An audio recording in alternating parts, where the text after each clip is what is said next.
नमस्कार दोस्तों, मेरे चैनल भक्ति और मोक्ष में आप सभी का स्वागत है। आप सभी को नवरात्रि की ढेर सारी शुभकामनाएं। शुक्ल पक्ष की प्रतिपदा तिथि से नवरात्रि की प्रारंभ होती है। चैत्र नवरात्रि हो या फिर हो शारदीय नवरात्रि, 9 दिनों तक माँ भगवती की पूजा देश भर की अलग अलग जगह में धूमधाम से मनाई जाती है। लोग माँ से मनोकामना पूर्ण करने की उम्मीद लेकर उपवास रखते हैं, रात भर माता का जागरण करते हैं। उत्तर भारत में मंदिरों में माँ भगवती का पूरे श्रृंगार के साथ पूजन किया जाता है। दूसरी ओर गुजरात और महाराष्ट्र में गरबा का आयोजन किया जाता है। बंगाल में दुर्गोत्सव मनाया जाता है। नवरात्रि के इन 9 दिनों तक बहुत सारे भक्तगण देवी माँ का व्रत रखते हैं, लेकिन जाने अनजाने में कुछ ऐसी गलतियां हो जाते हैं जिनसे अवश्य बचना चाहिए। तो आइए दोस्तों, आज हम इनके बारे में जानते हैं कि नवरात्रि के इन 9 दिनों तक क्या क्या करना चाहिए और क्या क्या नहीं करना चाहिए। लेकिन वीडियो शुरू करने से पहले मेरे सभी दोस्तों से अनुरोध है कि अगर आपने अभी तक मेरे चैनल को सब्सक्राइब नहीं किया है तो प्लीज़ सब्सक्राइब कर दीजिए। नवरात्रि में प्रतिदिन माता की मंदिर में जाकर सपरिवार माता की दर्शन करना चाहिए और उनसे परिवार की खुशहाली की प्रार्थना करनी चाहिए। शास्त्र में बताया गया है, नवरात्रि के प्रतिदिन साफ जल माता को अर्पित करना चाहिए। इससे माता जल्दी प्रसन्न हो जाती है।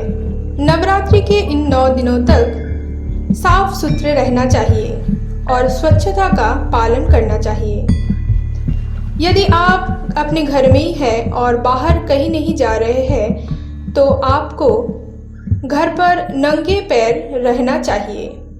साथ ही साफ सुथरे और पवित्र वस्त्र का प्रयोग करना चाहिए, अर्थात साफ सुथरे वस्त्र पहनना चाहिए। नवरात्रि के इन 9 दिनों तक उपवास रखने का बहुत ही तात्पर्य है। शास्त्र में माना जाता है कि अगर कोई व्यक्ति अपने घर में माता का जगराता या फिर पूजन रखते हैं तो उनको अवश्य नवरात्रि के इन 9 दिनों तक उपवास रखना चाहिए। नवरात्रि में देवी माता को विशेष श्रृंगार करना चाहिए। इससे माता बहुत ही प्रसन्न होती है। श्रृंगार में माता जी को चुनरी, फूलों की माला, सुहाग का सामान और नए वस्त्र अर्पित किया जाता है। नवरात्रि के 8वें दिन यानी अष्टमी पर माता की विशेष रूप से पूजा का आयोजन किया जाता है। इस पूजा के लिए यदि किसी ब्राह्मण की मदद लिया जाए तो बहुत ही उत्तम होता है। नवरात्रि के 8वें दिन यानी कि अष्टमी पर कुमारी कन्या को भोजन करवाना चाहिए। नवरात्रि में माता जी के अखंड ज्योति गाय के घी से जलाई जाए तो इससे माता बहुत ही प्रसन्न होती है। नवरात्रि के 9 दिनों तक माता के सामने अखंड ज्योत अवश्य जलाना चाहिए। नवरात्रि में एक बात का विशेष रूप से ध्यान रखना चाहिए कि अगर आप नवरात्रि का व्रत पालन करते हैं तो इन 9 दिनों तक आपको ब्रह्मचर्य का पालन करना चाहिए। नवरात्रि में क्या क्या करना चाहिए ये तो मैंने आपको बता दिया है। अब चलिए शुरुआत करते हैं कि नवरात्रि के इन 9 दिनों तक मनुष्यों को क्या क्या नहीं करना चाहिए। व्रत रखने वालों को दाढ़ी, मूंछ और बाल नहीं कटवाना चाहिए।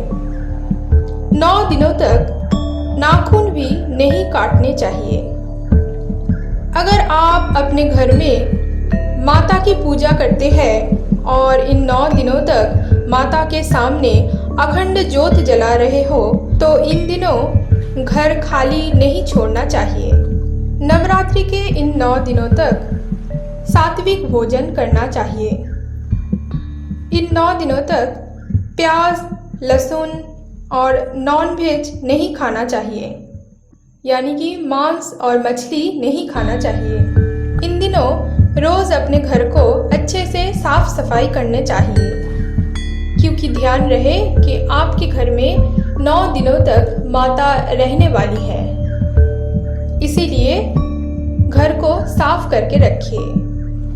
नवरात्रि के इन 9 दिनों तक व्रत रखने वालों को गंदे और बिना धुले कपड़े नहीं पहनने चाहिए।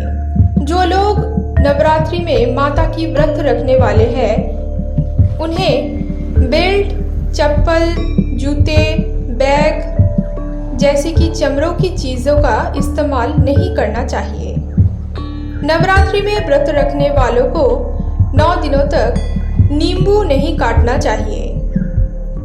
व्रत में 9 दिनों तक खाने में अनाज और नमक का सेवन नहीं करना चाहिए। विष्णु पुराण के अनुसार नवरात्रि व्रत के समय दिन में सोना नहीं चाहिए और फलाहार एक ही जगह पर बैठकर करना चाहिए। अगर आप इन 9 दिनों तक दुर्गा चालीसा या फिर माँ भगवती की कोई भी मंत्र पढ़ रहे हो तो बीच में से उठना नहीं चाहिए, या फिर मंत्र पढ़ते समय किसी और से बातें भी नहीं करना चाहिए। इससे माता बहुत ही रुष्ट हो सकती है। नवरात्रि के इन 9 दिनों तक मदिरा पान नहीं करना चाहिए या फिर कोई भी नशीली चीज़ों का सेवन नहीं करना चाहिए। तो आज के लिए बस इतना ही दोस्तों। आशा करती हूँ ये वीडियो आपको ज़रूर अच्छा लगा है।